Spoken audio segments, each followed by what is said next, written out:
Welcome back to the channel, guys. Today we're talking about the Zhiyun Crane Plus. The good, the bad, the ugly. Trust me, there is some ugly, but is it still worth buying in 2020? Let's talk about it. Couldn't handle the truth, make it bad with the right. Love at first sight. Okay guys, so today we're talking stabilization. What kind of stabilization do you use? Do you even use stabilization? If you don't, that's okay. We have a link to a video here where we're talking about our top 5 no gimbal techniques. But for today, we're talking about the Zhiyun Crane Plus. Now for me, this Crane Plus ticks off a lot of boxes. I hope it does for you as well. This gimbal does it all. If you want time lapses, if you want motion time lapses, if you want hyperlapses, if you want to do tracing shots, glam shots, if you want to do that rotating power shot. One eternity later. It does it all, and it gives you buttery smooth footage. But let's talk about the ugly. That Zhiyun app is terrible. What absolute horseshit. I don't even use it on my Android phone. It's awful. And on my iPhone, it keeps malfunctioning. So I would say to Zhiyun, you gotta work on the app, because all of those functions like a motion time-lapse, a hyperlapse, are dependent on using the app. Out of all the features that this Zhiyun Crane Plus has, I think my favorite feature is the motion time-lapse feature. What I love about this feature is you can set your waypoints so you have a nice pan or tilt going on while you're taking a time-lapse.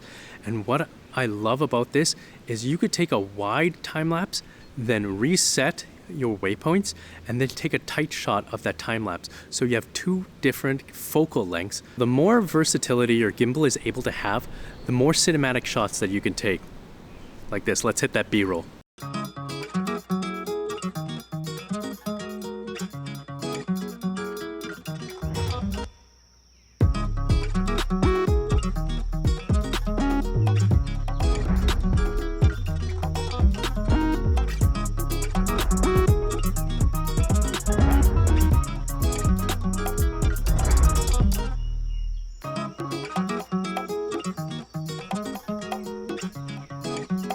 We open up when the light flicks. On sight, yellow casseroles, everything around me. Hunting for the bounty. I just wanna feel alive. Life is so much more than the bills. I just want a house in the hills. I just wanna look into her eyes while I'm gripping on them thighs, so she knowing that it's real.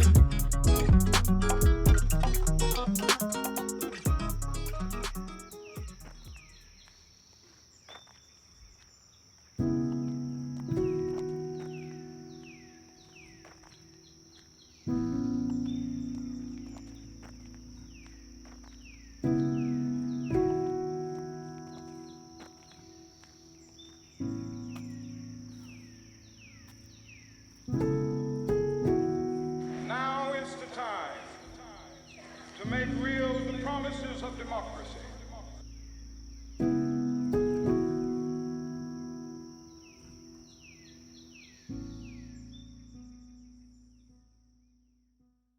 Now, there are a lot of other gimbals in that prosumer mirrorless camera market for travel vlogging, and the main one that sticks out to me is the DJI Ronin SC, and it's an excellent gimbal.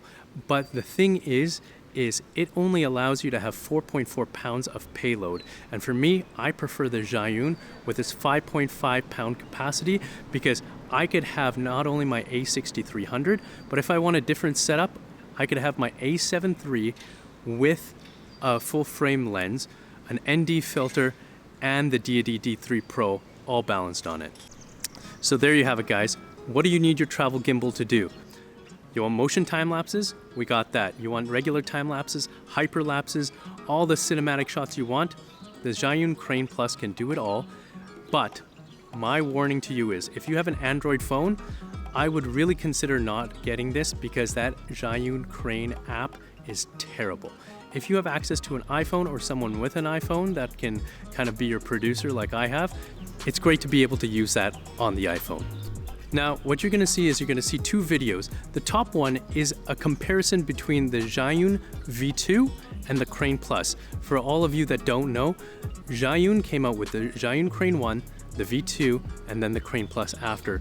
And there's a slight difference. And for the second one, what is a best outdoor mic? You gotta watch and find out. That's on the bottom.